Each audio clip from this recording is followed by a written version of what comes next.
Voyons dans cette vidéo comment accéder à l'ensemble des paramètres de votre site SharePoint Online. Rendez-vous dans votre espace SharePoint, cliquez sur le site dont vous voulez modifier les paramètres.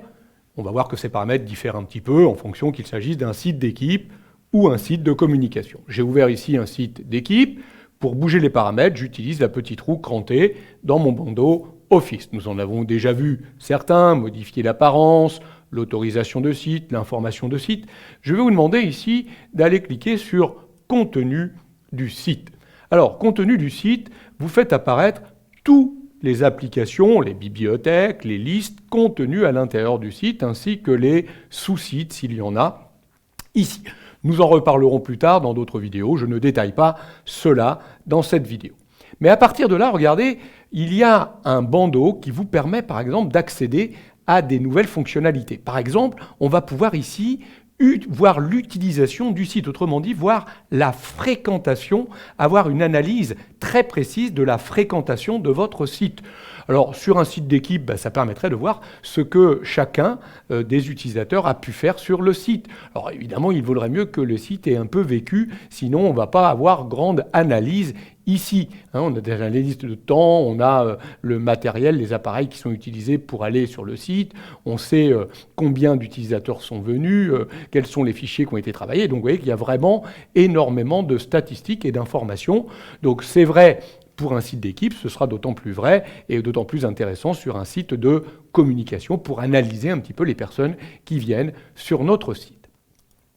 Autre élément, à partir de là, vous allez aussi accéder à tous les paramètres de votre site. En cliquant ici, regardez, tous les paramètres, la page complète des paramètres du site s'affiche. Donc on va retrouver bien sûr certains paramètres qu'on a vus déjà dans la petite roue crantée, par exemple la modification de l'apparence ou les éléments de navigation qui permettraient d'indiquer ce qu'on fait apparaître ici dans notre volet de navigation.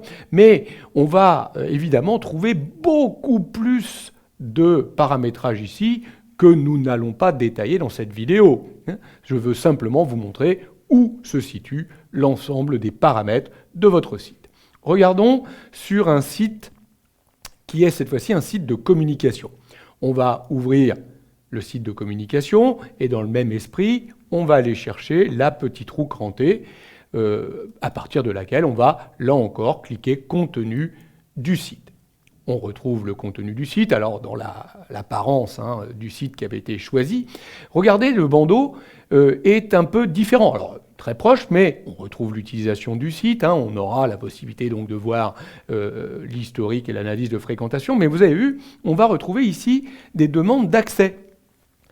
Effectivement, avec un site de communication, tous les utilisateurs, même s'ils ne sont pas, on ne leur a pas partagé notre site, peuvent accéder à la page web de notre site et demander à avoir accès au site. Et c'est là que viendront se placer les demandes d'accès. Donc si je clique ici sur demande d'accès, je vois par exemple qu'Alex a fait une demande d'accès à mon site et je vais pouvoir approuver ou refuser la demande d'accès. Là en l'occurrence, je vais l'approuver et donc Alex maintenant pourra accéder en lecture à mon site.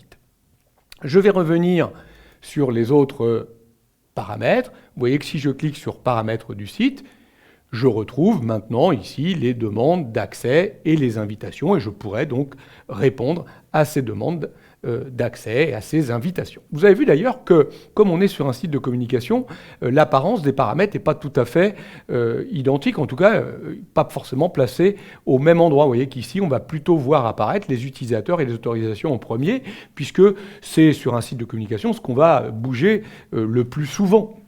Et l'apparence, elle, se retrouvera également assez proche, puisque on va aussi pouvoir modifier l'apparence du site très rapidement. Bon, voilà l'accès aux paramètres. Dès que vous voulez bouger les paramètres d'un site, vous allez dans la petite roue crantée, contenu du site, paramètres, et là vous accédez à la page complète de tous les paramètres de votre site.